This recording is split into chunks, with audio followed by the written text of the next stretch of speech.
نحمدہ ونصلی علی رسولہ الکریم اما بعد فاعوذ باللہ من الشیطان الرجیم بسم اللہ الرحمن الرحیم یا ایہا الذین آمنوا قوا انفسکم واہلیکم نارا وقال النبی صلی اللہ تعالی علیہ وسلم الا کلکم راع وکلکم مسئول عن رعیتہ والرجل راع علی اہل بیتہ او کما قال علیہ الصلاۃ والسلام صدق اللہ مولانا العظیم وصدق رسولہ النبی الکریم ونحن علی ذلک لمن الشاہدین والشاکرین والحمد للہ رب العالمین۔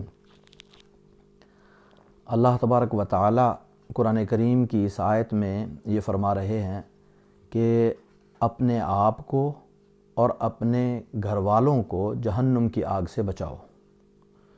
تو ایمان والوں کو یہ حکم دیا ہے اللہ نے کہ خود بھی بچو جہنم کی آگ سے اور اپنی اولاد کو بھی جہنم کی آگ سے بچاؤ۔ اور اللہ کے محبوب آقا دو عالم صلی اللہ علیہ وسلم یہ فرما رہے ہیں کہ تم میں سے ہر شخص نگران ہے، ذمہ دار ہے۔ مرد یہ بھی ذمہ دار ہے، عورت بھی ذمہ دار ہے اپنے گھروں کی، یعنی اپنی اولاد کی، اپنے گھر والوں کی دیکھ بھال کرنا، یہ اللہ تبارک و تعالیٰ اور اللہ کے محبوب آقا دو عالم صلی اللہ علیہ وسلم یہ ذمہ داری فرما رہے ہیں۔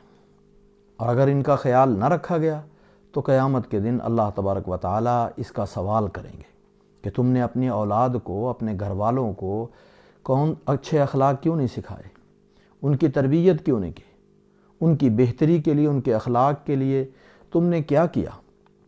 تو یہ ہماری ذمہ داری ہے کہ ہم اپنی اولاد کو، اپنے گھر والوں کو حسن اخلاق، ان کی تربیت میں اپنی پوری کوشش صرف کریں۔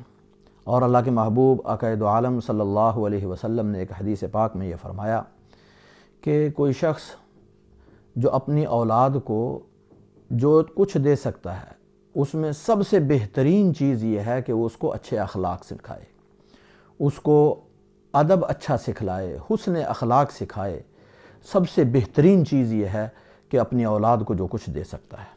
اور اسی طرح اللہ کے محبوب آقا دو عالم صلی اللہ علیہ وسلم نے ایک اور حدیث پاک میں فرمایا اپنی اولاد کا خیال کرو اور ان کو اچھے اخلاق ان کو سکھاؤ۔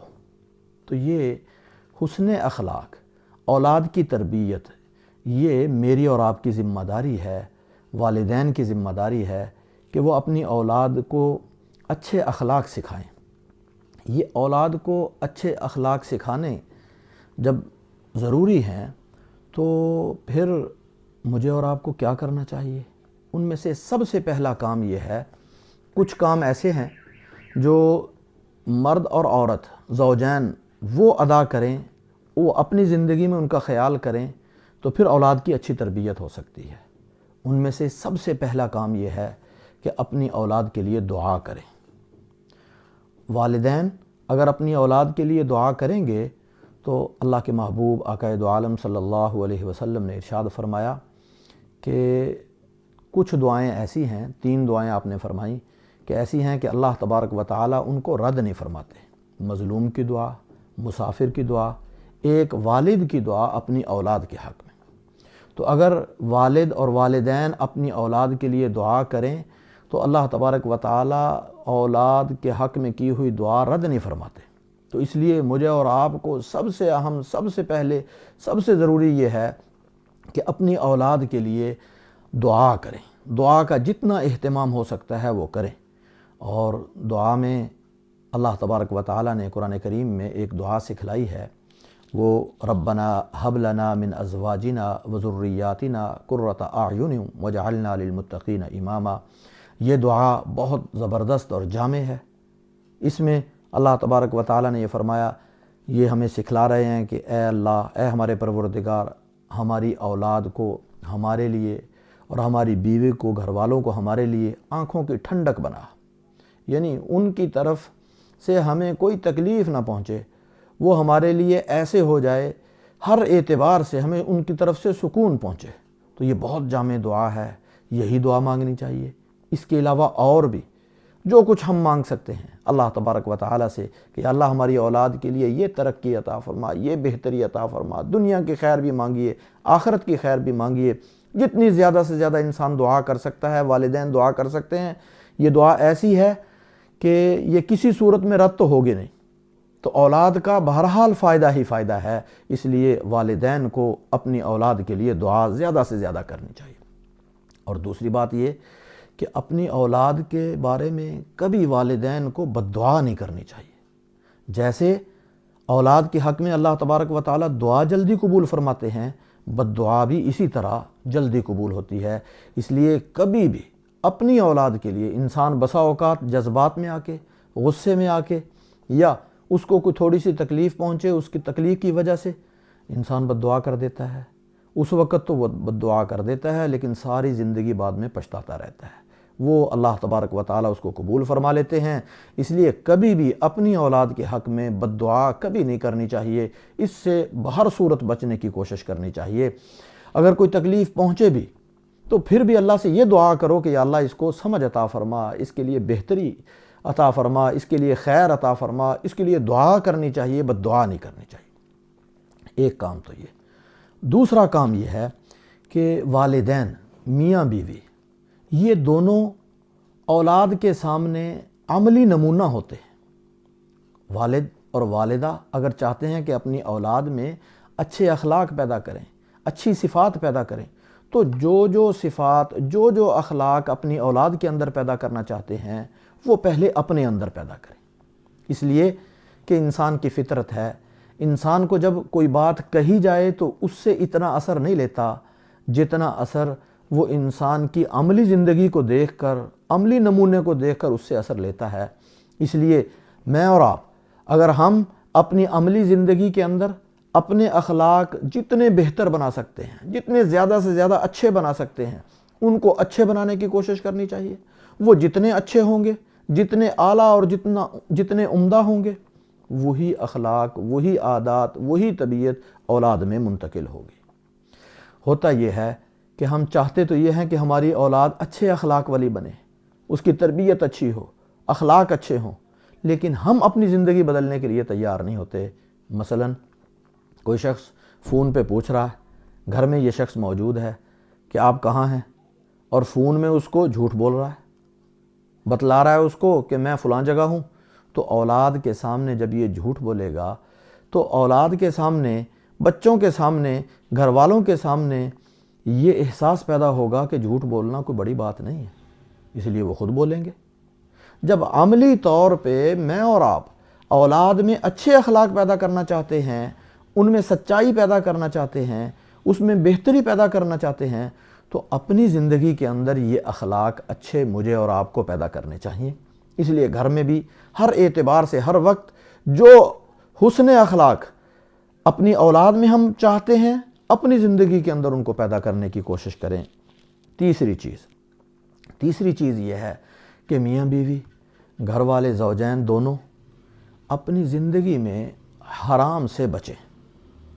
حرام ایسی چیز ہے کہ یہ بہت ہی منحوس ہے۔ اللہ تبارک و تعالیٰ نے اس کی بڑی مذمت بیان فرمائی ہے۔ مال حرام یہ جہاں جاتا ہے، جو بھی کھاتا ہے، اللہ کے محبوب عقائد عالم صلی اللہ علیہ وسلم فرماتے ہیں کہ جو شخص حرام کھاتا ہے اس کی اللہ دعا قبول نہیں فرماتے، بلکہ عبادات بھی قبول نہیں فرماتے۔ جب اس کی دعا ہی قبول نہیں ہوگی تو اپنے اولاد کے حق میں دعا کیسے قبول ہوگی؟ اور اسی طرح جب حرام کا لقمہ انسان کے جسم میں جاتا ہے تو اس جسم کے اندر جا کے اس کی وجہ سے جو جسم کے اندر توانائیاں پیدا ہوں گی، ان سے جذبات گناہ کے پیدا ہوتے ہیں، گناہ کرنے کا جذبہ پیدا ہوتا ہے، نیکی کا جذبہ پیدا نہیں ہوتا۔ اگر انسان حلال کھائے اور حلال کھانے کی کوشش کرے تو پھر اس سے نیکی کا جذبہ پیدا ہوتا ہے، تو اس سے اللہ کی اطاعت اور فرما برداری کا جذبہ پیدا ہوتا ہے۔ اگر یہ خود بھی حلال کھائے گا، اس کی دعائیں بھی قبول ہوں گی، اور اولاد کو اگر حلال کھلائے گا، بے شک وہ تھوڑا ہی کیوں نہ ہو، تو اولاد فرما بردار بنے گی، اس کے اندر اللہ کی فرما برداری کا جذبہ پیدا ہوگا، اللہ کی اطاعت کا جذبہ پیدا ہوگا۔ اور اگر وہ حرام کھائے گی تو حرام کھانے سے اس کے اندر گناہ کے جذبات پیدا ہوں گے، تو جب گناہ کے جذبات پیدا ہوں گے تو پھر وہ آپ کی فرما بردار نہیں بنے گی، نافرمان بنے گی۔ اس لیے تیسری چیز یہ ہے کہ انسان حرام سے بچے، اپنے آپ کو حرام سے بچانے کی پوری کوشش کرے۔ اگر یہ کرے گا تو انشاءاللہ اللہ تبارک و تعالی اس کی برکت سے اس کی اولاد کو فرما بردار بنائیں گے۔ اسی طرح چوتھی چیز یہ ہے کہ انسان یہ دیکھے کہ اللہ تبارک و تعالی نے اور اللہ کے محبوب نے اولاد کے لیے کیا احکام دیے ہیں، ان کا مطالعہ کرے، ان کو پڑھے۔ اللہ کے محبوب آقا دو عالم صلی اللہ علیہ وسلم نے کیسے اولاد کی تربیت کی، بچوں کی کیسے تربیت کی۔ حضرت حسن رضی اللہ تعالیٰ عنہ، حضرت حسین رضی اللہ تعالیٰ عنہ اللہ کے محبوب صلی اللہ علیہ وسلم کے پاس کیسے کھیلتے تھے، اللہ کے محبوب ان کی کیسے دلداری فرمایا کرتے تھے، کیسے دلجوئی فرمایا کرتے تھے۔ اور اسی طرح صحابہ کرام رضوان اللہ تعالیٰ علیہم اجمعین وہ اپنی اولاد کی کیسے تربیت کرتے تھے، یہ مطالعہ کرے۔ اللہ کے محبوب صلی اللہ علیہ وسلم نے، صحابہ نے کیسے اپنے اولاد کی تربیت کی، یہ مطالعہ کر کے ان کو سمجھے، سیکھے۔ اگر یہ سیکھے گا، ان کا مطالعہ کرے گا، ان کا پتہ چلے گا، تو پھر یہ خود اپنی اولاد کی تربیت اس انداز سے بہتر کر سکتا ہے، اس انداز سے اچھی کر سکتا ہے۔ اگر اس کو پتہ نہیں ہوگا، یا یہ مطالعہ نہیں کرے گا، یا یہ دیکھے گا نہیں، تو پھر یہ جب اس کو معلومات نہیں ہوں گی تو پھر یہ پورے طور پہ اپنی اولاد کی، گھر والوں کی اچھے انداز سے تربیت نہیں کر سکتا۔ اس کے لیے ایک تو یہ کہ کچھ کتابیں وہ اگر ان کا مطالعہ کر لے تو اس سے بہت آسانی ہوگی۔ ان میں ایک تو یہ حیات الصحابہ ہے، اور ایک فضائل اعمال ہے، ایک اسوہ رسول اکرم صلی اللہ علیہ وسلم ہے۔ اگر یہ دیکھ لے تو بہتر یہ ہے کہ انسان ان کتابوں میں سے کسی ایک کی اپنے گھر میں تعلیم کروائے، کچھ دیر کے لیے، تھوڑی دیر کے لیے سارے گھر والے بیٹھ کے اس کو سنیں، خود بھی اس کو سنیں، ایک شخص پڑھے باقی اس کو سنیں۔ اس سے اللہ کی محبت بھی پیدا ہوگی، اللہ کے محبوب صلی اللہ علیہ وسلم کی محبت بھی پیدا ہوگی، اور اللہ کے محبوب کی سیرت بھی سامنے آئے گی، اور صحابہ کی سیرت بھی سامنے آئے گی۔ پھر اولاد کی تربیت کرنے کا طریقہ بھی معلوم ہوگا۔ تو اس انداز سے اگر یہ مطالعہ شروع کر دیں گھر کے اندر تو اس کا بہت فائدہ ہوگا، خود بھی مطالعہ ہو جائے گا اور بچوں کو بھی اس کی معلومات ہوں گی۔ اور اسی طرح نمبر 5، 5ویں چیز یہ ہے کہ انسان اپنی اولاد سے محبت کرے۔ اس محبت کا اظہار اولاد کے سامنے ہونا چاہیے۔ اولاد کو بھی احساس ہو کہ ہمارے والدین یا ہمارا والد یا ہماری والدہ یہ ہم سے محبت کرتی ہیں، اور ان سے محبت کرنے کا اللہ کے محبوب آقا دو عالم صلی اللہ علیہ وسلم ایک مرتبہ حضرت حسن یا حضرت حسین رضی اللہ تعالیٰ عنہما کو پیار کر رہے تھے۔ ایک صحابی حضرت اقرع بن حابس رضی اللہ تعالیٰ عنہ وہ تشریف لائے، اور انہوں نے دیکھا کہ اللہ کے محبوب ان کو چوم رہے ہیں، تو انہوں نے عرض کیا، یا رسول اللہ آپ چوم رہے ہیں، بچوں کو پیار کر رہے ہیں؟ میرے تو 10 بچے ہیں، میں نے کبھی کسی بچے کو پیار نہیں کیا، چوما نہیں ہے۔ تو اللہ کے محبوب آقا دو عالم صلی اللہ علیہ وسلم یہ فرماتے ہیں، من لا یرحم لا یرحم، جو شخص رحم نہیں کرتا اس پہ رحم نہیں کیا جاتا، اللہ تبارک و تعالیٰ بھی اس پہ رحم نہیں کرتے۔ اور ایک اور روایت میں اللہ کے محبوب صلی اللہ علیہ وسلم کے سامنے ایک دیہاتی صحابی آئے، انہوں نے آ کے عرض کیا کہ یا رسول اللہ آپ چوم رہے ہیں حضرت حسن کو یا حضرت حسین کو؟ تو اللہ کے محبوب صلی اللہ علیہ وسلم نے فرمایا ہاں میں چوم رہا ہوں۔ تو اس نے کہا کہ میرے اتنے بچے ہیں، میں نے کبھی نہیں چوما۔ تو اللہ کے محبوب آقا دو عالم صلی اللہ علیہ وسلم نے فرمایا، اگر اللہ نے تیرے دل سے رحمت نکال دی ہے تو میں کیا کر سکتا ہوں؟ تو گویا یہ رحمت ہے، اللہ کا فضل ہے۔ اگر ہم اولاد کے ساتھ محبت کریں گے، ان کے ساتھ رحمت کریں گے، ان کے ساتھ شفقت کریں گے، تو یہ اللہ کا حکم پورا ہوگا، اور اللہ مجھ پہ اور ہم پہ رحم کریں گے، اور والدین پہ اللہ رحم کریں گے۔ تو گویا اپنی اولاد کو محبت دیں، جتنی زیادہ سے زیادہ محبت دے سکتے ہیں یہ محبت دیں۔ ان کو بھی احساس ہو کہ ہمارے والدین کو ہم سے محبت ہے، وہ ہم سے محبت کرتے ہیں، وہ ہم سے شفقت کرتے ہیں، وہ ہم سے پیار کرتے ہیں۔ اسی طرح اللہ کے محبوب آقا دو عالم صلی اللہ علیہ وسلم کی احادیث سے پتہ چلتا ہے ایک اور چیز، وہ یہ کہ اپنی اولاد کے درمیان والدین کو انصاف کرنا چاہیے۔ اگر کوئی چیز دے رہے ہیں تو ان کو انصاف کے ساتھ برابری کرنی چاہیے۔ اللہ کے محبوب آقا دو عالم صلی اللہ علیہ وسلم فرماتے ہیں اعدلوا بین الاولاد، اپنی اولاد کے درمیان انصاف کرو۔ خرچہ دے رہے ہیں ان کو تو وہ بھی برابری ہونی چاہیے۔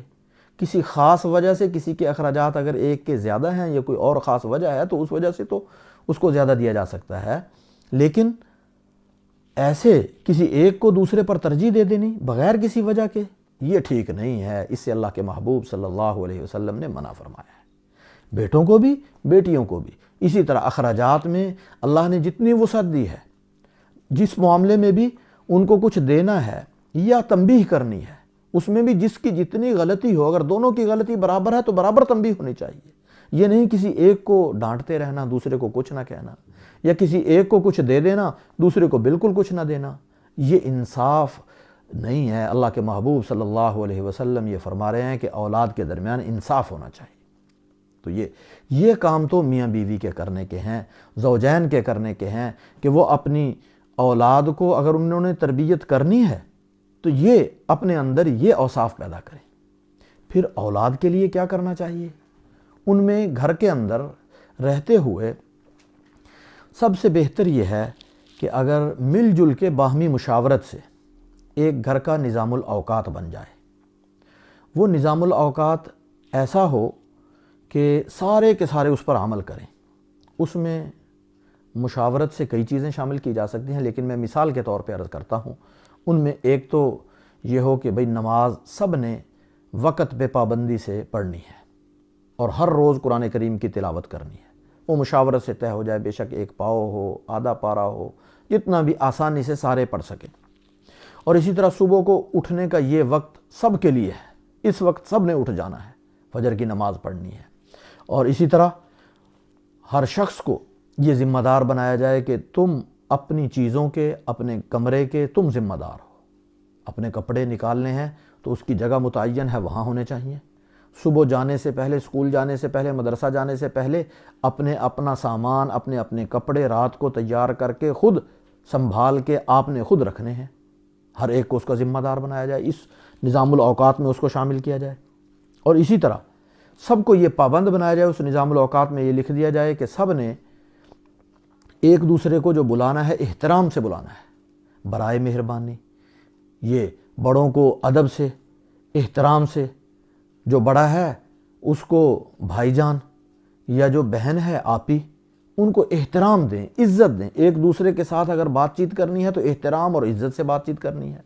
کسی کو یہ اس نظام الاوقات میں لکھ لیں کہ لڑائی جھگڑا نہیں کرنا، گالم گلوچ نہیں ہونی۔ کسی کو کوئی مشکل ہے، کوئی الجھن ہے، وہ والد صاحب سے بات کرے یا والدہ سے بات کرے، تو آپس میں جھگڑنا نہیں ہے۔ اسی طرح رات کو ایک وقت متعین ہو جائے کہ اس وقت لائٹیں بند ہو جائیں گی، سب نے سو جانا ہے، اس کے بعد کسی نے جاگنا نہیں ہے، اس سے پہلے پڑھنا ہے۔ اور اسی طرح کھانے کا ایک وقت ایسا ہونا چاہیے، دن کو یا رات کو، اس میں سب اکٹھے مل کے کھانا کھائیں اور اس میں آپس میں بات چیت بھی ہو، گپ شپ بھی ہو۔ اور اسی طرح مہمان گھر میں آ جائے تو سب کو یہ بتلایا ہوا اس نظام الاوقات میں لکھا جائے کہ جب بھی کوئی مہمان آئے، مہمان کی خدمت کرنی ہے، اس کو خندہ پیشانی سے ملنا ہے اور اس کو اچھے الفاظ سے اس کے احترام کرنا ہے اور اس کو رخصت بھی اچھے انداز سے کرنا ہے، اور وہ آئے تو اس کو عزت دینی ہے۔ تو یہ چھوٹی چیزیں نظام الاوقات، کچھ چیزیں لکھ کے گھر میں ایک نمایاں جگہ پہ لٹکا دینی چاہیے، لٹکا کے ان پہ سب کو کہا جائے کہ اس پہ عمل کریں۔ تو خاص طور پہ میاں بیوی دونوں، ان دونوں کے لیے یہ ضروری ہے کہ آپس میں یکجہتی ہو، ان دونوں کی یکجہتی اور آپس میں مشاورت یہ انتہائی ضروری ہے اس نظام الاوقات پہ عمل کروانے کے لیے بھی۔ اور اسی طرح نظام الاوقات میں یہ بھی شامل کیا جا سکتا ہے کہ سب نے صبح کو اٹھ کے برش کرنا ہے یا مسواک کرنی ہے، سب نے اپنے کپڑے خود اپنی جگہ پہ رکھنے ہیں، اپنے سنبھالنے ہیں، اور اپنے کمرے کو ہر ایک نے صاف رکھنا ہے۔ یہ مختصر سی ساری چیزیں، ان میں کمی بیشی ہو سکتی ہے، یہ میں نے مثال کے طور پہ عرض کی۔ یہ ایک نظام الاوقات بنا کر گھر میں ایک نمایاں جگہ لٹکا دیا جائے، پھر رات کو اس کا مختلف اوقات میں جائزہ لیتے رہیں۔ میں نے عرض کیا کہ میاں بیوی، خاوند اور بیوی دونوں یہ اگر آپس میں یکجہتی سے اس نظام کو چلائیں تو پھر انشاءاللہ بہت بہتر امید ہے کہ سارے گھر میں بہت اچھی فضا بن سکتی ہے. گھر والے سارے ایک دوسرے کے ساتھ نرم اچھے اخلاق سے ایک دوسرے کے ساتھ پیش آئیں گے. اب یہ ان کو سمجھانا چاہیے. اور اللہ کے محبوب آقا دو عالم صلی اللہ علیہ وسلم نے ایک بات اور فرمائی، اور یہ فرمایا کہ لا ترفع عصاک، کہ لاٹھی گھر والوں سے اٹھا کے نہ رکھو. مرد کے لیے یہ ہے کہ تھوڑا سا روب ہونا چاہیے. خاوند کا روب تھوڑا سا ہو بچوں پہ، یعنی والد کا روب اپنی اولاد پہ کچھ نہ کچھ ہو، ان کو ڈر ہو، احساس ہو کہ والد صاحب ناراض نہ ہو جائیں. اور پھر اللہ سے ان کو ڈراتے رہیں. کوئی بھی کام ہے، نماز نہیں پڑھی تو یہ احساس دلائیں کہ اللہ ناراض ہوں گے. اللہ کی محبت پیدا کرنے کے لیے مختلف مواقع استعمال کریں. اللہ تبارک و تعالیٰ سے ڈرانے کے لیے مختلف مواقع استعمال کریں. مختلف موقعوں پہ ان کو کہیں کہ اللہ تبارک و تعالیٰ ناراض ہوں گے، اللہ یہ نہیں چاہتے، اللہ یہ چاہتے ہیں، اللہ یہ حکم دیتے ہیں. یہ اس انداز سے اپنے بچوں کو میاں بیوی دونوں یہ کہیں. اور پھر اسی طرح یہ میاں بیوی آپس میں مل کر مشاورت سے اولاد میں اچھے اخلاق، اچھی عادتیں، مثلا شجاعت ہے، سخاوت ہے، تواضع ہے، سچائی ہے، صبر ہے، استقامت ہے، یہ سارے اوصاف اپنی اولاد میں پیدا کریں. اب پیدا کرنے کے لیے کیا طریقہ ہے؟ اس میں دونوں کو ایک پہلو یہ بہت اہم ہے، یہ مد نظر رکھنا ضروری ہے. اللہ تبارک و تعالیٰ قرآن کریم میں یہ فرما رہے ہیں ادعو الی سبیل ربک بالحکمت والموعظۃ الحسنہ، کہ انسان کے لیے حکم یہ ہے کہ وہ امر بالمعروف کرے اور نہی عن المنکر کرے. یہ عام لوگوں کے لیے بھی کہ ان کو سمجھائے، نیکی کا حکم دے، برائی سے روکے. جو اولاد ہے وہ زیادہ حقدار ہے اس کی کہ اس کو سمجھائے، اس کو نیکی کا حکم دے، اس کو برائی سے روکے.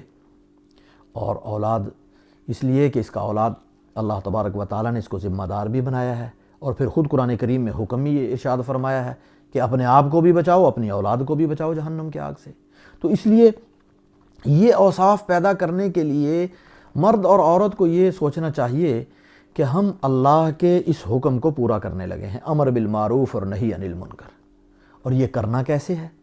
یہ کرنا اس طرح ہے کہ ادعو الی سبیل ربک بالحکمت والموعظۃ الحسنہ، کہ اپنے رب کی طرف ان کو بلانا ہے. ان کو ایک تو حکمت سے بلانا ہے، اور دوسرا اچھی نصیحت، اچھے انداز سے، اچھے طریقے سے ان کو بلانا ہے.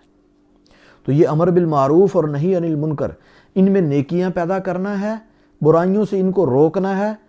تو کہنے کا انداز بہت اچھا ہونا چاہیے. وہ اچھا انداز مثلا کیا ہو سکتا ہے کہ اگر ان میں سخاوت پیدا کرنا چاہتے ہیں ہم، تو ان کو ترغیب دیں کہ کوئی ضرورت مند ہے، اپنے خرچے میں سے اس کو دیں، اس کی ضرورت پوری کریں.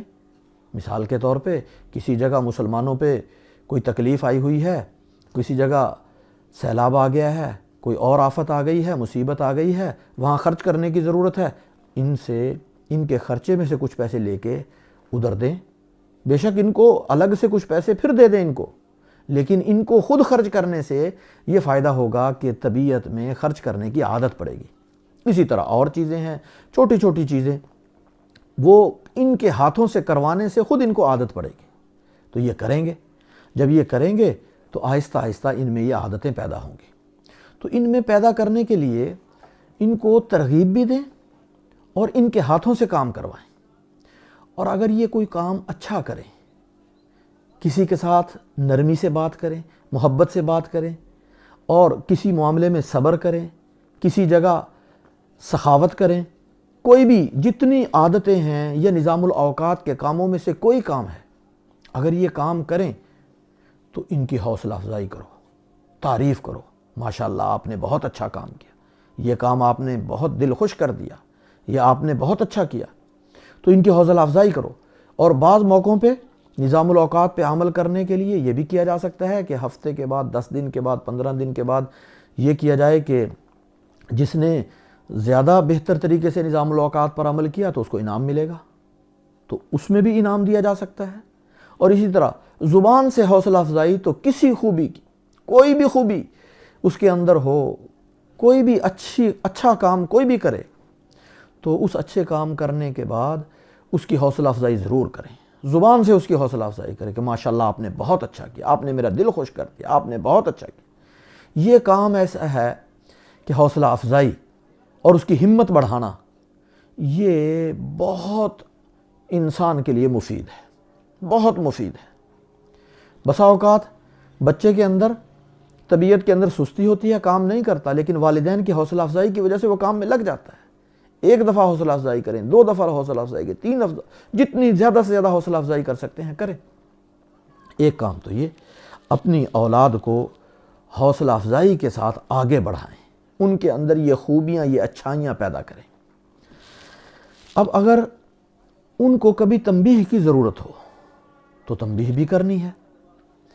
تنبیہ کرنے کے لیے یہ ہے کہ تدریجاً تنبیہ کریں، تھوڑی تھوڑی کر کے۔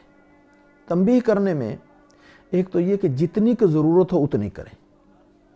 پہلے تو یہ کہیں کہ یعنی مثلا والدہ یہ کہے کہ آپ کے والد صاحب کو پتہ چل گیا تو وہ ناراض ہوں گے، تو اس طرح ان کو روکیں کام سے۔